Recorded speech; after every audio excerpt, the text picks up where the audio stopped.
transmission voltage. எப்படி வந்து பாத்தீங்கன்னா நம்ம வந்து high transmission voltage வந்து electric power மூலமா அனுப்பலாம் அப்படினு சொல்லி நம்ம பார்க்க போறோம். இப்போ வந்து பாத்தீங்கன்னா the advantages of high transmission voltage இந்த ஹெட்டிங்ல நம்ம பார்ப்போம்.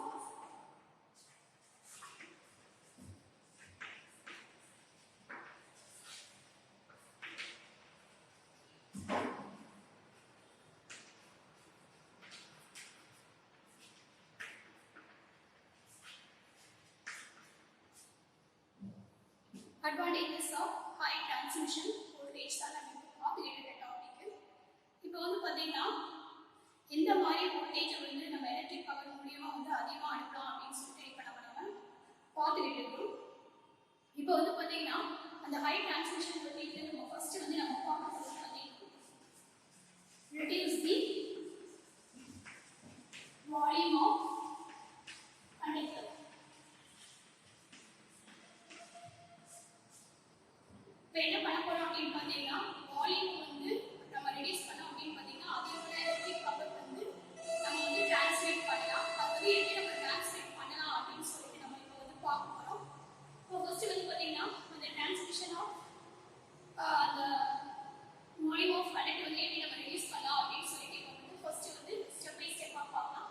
இப்போ ஃபர்ஸ்ட் வந்து நம்ம எடுக்கிறது வந்து பாத்தீங்கன்னா it is total power loss னு சொல்லுவாங்க. அதை எப்படி நம்ம இண்டிகேட் பண்ணலாம் அப்படின்னு பார்த்தீங்கன்னா W அப்படின்னு சொல்லிட்டு நம்ம இண்டிகேட் பண்ணலாம். இப்போ இந்த டோட்டல் பவர் லாஸ்ல வந்து என்ன இருக்குது அப்படின்னு நம்ம பார்க்கலாம். நார்மலா நம்மளுடைய பவருடைய ஃபார்முலா தெரியும். அதாவது P is equal to VI I square R இந்த மாதிரி ஃபார்முலாலாம் நம்ம வந்து பார்த்துருக்கோம். இப்போ அதில் வந்து நம்ம எடுக்கிறது வந்து பார்த்தீங்கன்னா I square R தான் நம்ம எடுக்கிறோம். அப்போ இது எடுக்கிறது வந்து பார்த்தீங்கன்னா I square R வந்து நம்ம எடுத்துக்கிட்டோம். இப்போ அடுத்தா வந்து பாத்தீங்கன்னா நம்ம யூஸ் பண்றது வந்து பாத்தீங்கன்னா 3 phase. அதனால நம்ம இங்க என்ன போட்டுறோம் அப்படின்னு பாத்தீங்கன்னா 3 போட்டுறோம். 3 phase நம்ம யூஸ் பண்றதால நம்ம இங்க என்ன போட்டுறோம் அப்படின்னு பாத்தீங்கன்னா 3 நம்ம போட்டுறோம். இப்போ நெக்ஸ்ட் வந்து பாத்தீங்கன்னா I ங்கிறது எதை குறிக்குது அப்படின்னு பாத்தீங்கன்னா கரண்ட். நெக்ஸ்ட் R ங்கிறது எதை குறிக்குது அப்படின்னு பாத்தீங்கன்னா ரெசிஸ்டன்ஸ்.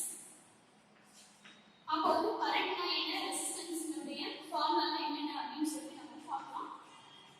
இதை வந்து ஃபர்ஸ்ட் 1 வச்சுக்கோங்க. நெக்ஸ்ட் இப்போ வந்து கரண்ட்னா என்ன அப்படின்னு பார்க்கலாம். இப்போ I is equal to என்ன அப்படின்னு பார்க்கலாம். இப்போ அதுக்கு வந்து பார்த்தீங்கன்னா நம்மளுடைய பவருடைய வந்து ஸ்டாண்டர்டா யூஸ் பண்ற ஃபார்முலா எடுத்துக்கலாம். இப்போ வந்து பார்த்தீங்கன்னா VI I square R எடுத்துக்கோம். இப்போ நெக்ஸ்ட் நம்ம எடுக்க போறது கரண்ட்கான formula P is equal to VI எடுத்துக்கிறோம். இப்போ அந்த எடுத்து எடுத்தீங்கன்னா I is equal to என்ன கிடைக்கும்? P by V கிடைக்கும். அதுதான் இப்போ நம்ம பார்க்கணும். இப்போ current wave formula P by V சொல்லி போட்டுக்கிட்டோம். இப்போ ஆக்சுவலா வந்து பாத்தீங்கன்னா இந்த பவர் லாஸ் வந்து W நம்ம எடுத்துக்கிட்டோம். ஏன்னா பவரை வந்து பவருடைய இதை வந்து நம்ம மெஷர் பண்ணி என்ன யூனிட் யூஸ் பண்ணோம் அப்படின்னு பாத்தீங்கன்னா வாட்ஸ். அதனால நம்ம இங்க வந்து W எடுத்துக்கிட்டோம்.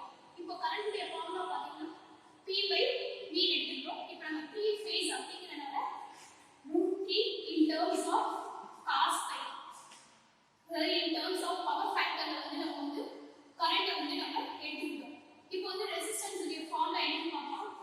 that is R is equal to ρl by A சொல்வாங்க. இப்போ ρங்கிறது என்ன அப்படின்னு பாத்தீங்கன்னா ரெசிஸ்டிவிட்டி சொல்வாங்க. ρங்கிறது ரெசிஸ்டிவிட்டி, Lங்கிறது லென்த்.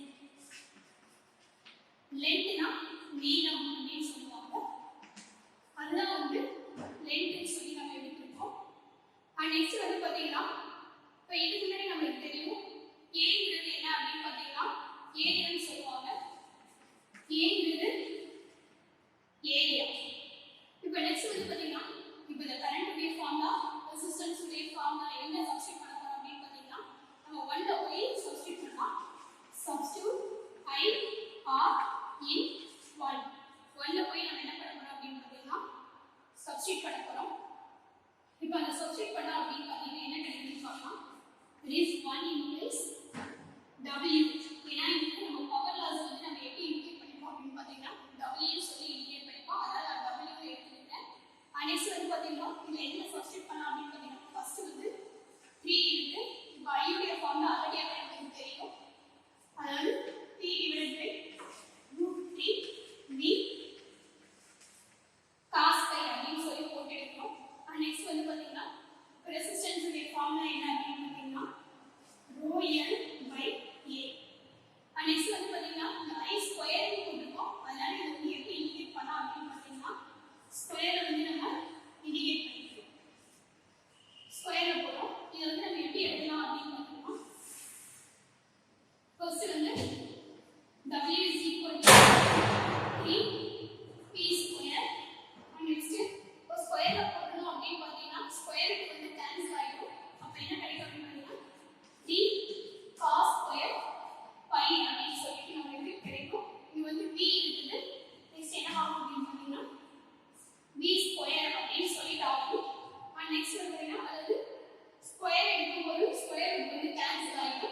A உடைய ஃபார்முலா என்ன அப்படினு மேல எழுதிருக்கோம்.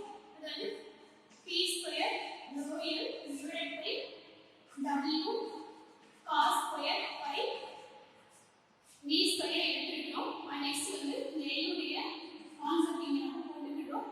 is equal to இப்போ ஆக்சுவலா பாத்தீங்கன்னா இந்த உடைய 3 and next P square rho போட்டுக்கிறோம். இங்க L வந்து என்னவா இருக்கு அப்படின்னு பாத்தீங்கன்னா ஸ்கொயர் ஆகும். இது வந்து rho and that will be W cos square by V square. இதுதான் வந்து என்ன பாத்தீங்கன்னா வால்யூம் சொல்லுவாங்க.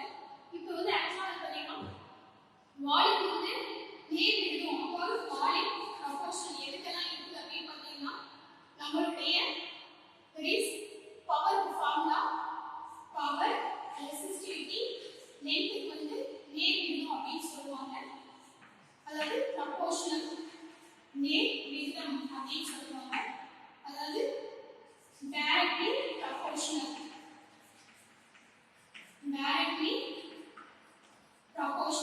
அப்படின்னு சொல்லுவாங்க. அதே மாதிரி பாத்தீங்கன்னா இந்த வால்யூம் வந்து எதுக்கு இன்டைரக்டா இருக்கு, அதாவது இன்டைரக்ட்லி ப்ரொபோர்ஷனல் அப்படின்னு பாத்தீங்கன்னா அதாவது நம்ம யூஸ் பண்ற power loss power factor and next வந்து பாத்தீங்கன்னா அதாவது நம்மளுடைய வோல்டேஜ் இது வந்து எதை பார்க்குறீங்க அப்படின்னு பாத்தீங்கன்னா வால்யூம் இது வந்து வோல்டேஜ் அப்படிங்க. அப்போ இதனுடைய எது விகிதம் அப்படின்னு பாத்தீங்கன்னா நம்மளுடைய W cos பை இல்ல cos square pi and next voltage இதுக்கு வந்து எது விகிதமா இருக்குது. அப்ப நம்ம பவர் ஃபேக்டர் வந்து குறைச்சோம் அப்படின்னு பாத்தீங்கன்னா பவர் ஃபேக்டர் பவர் லாஸ் எல்லாம் குறைச்சோம் அப்படின்னு வந்து பாத்தீங்கன்னா நம்மளுடைய வால்யூம் வந்து அதாவது வந்து அதிகமாகும். அதே வந்து நம்மளுடைய பவர் ரெசிஸ்டிவிட்டி லென்த் இதெல்லாம் வந்து பாத்தீங்கன்னா இதுடைய நேர் விகிதம் இது அதிகமாச்சு இது அதிகமாகும். அப்போ வால்யூம் குறைக்கிறதுக்கு வந்து என்ன பண்ணணும் அப்படின்னு பாத்தீங்கன்னா பவர் ஃபேக்டர் வந்து நம்ம குறைக்கணும். பவர் ஃபேக்டர் குறைஞ்சிச்சுன்னா அதாவது பவர் ஃபேக்டர் அதிகமாச்சுன்னா வால்யூம் வந்து குறையும். இதுதான் வந்து எதிர் விகிதம் அப்படின்னு சொல்லுவாங்க. இன்டைரக்ட்லி ப்ரொபோர்ஷனல் அப்படின்னு சொல்லுவாங்க. அண்ட் நெக்ஸ்ட் வந்து பாத்தீங்கன்னா இதனுடைய அட்வான்டேஜ் எல்லாம் நம்ம ஏசி டிரான்ஸ்மிஷன் வோல்டேஜ்ல இருந்து என்னென்ன அட்வான்டேஜ் இருக்குது அப்படின்னு சொல்லிட்டு பார்க்கலாம். வந்து பாத்தீங்கன்னா advantages of AC transmission voltage. என்ன advantage வந்து AC transmission voltage இருக்குது அப்படின்னு பாத்தீங்கன்னா ஃபர்ஸ்ட் வந்து பாத்தீங்கன்னா AC substation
DC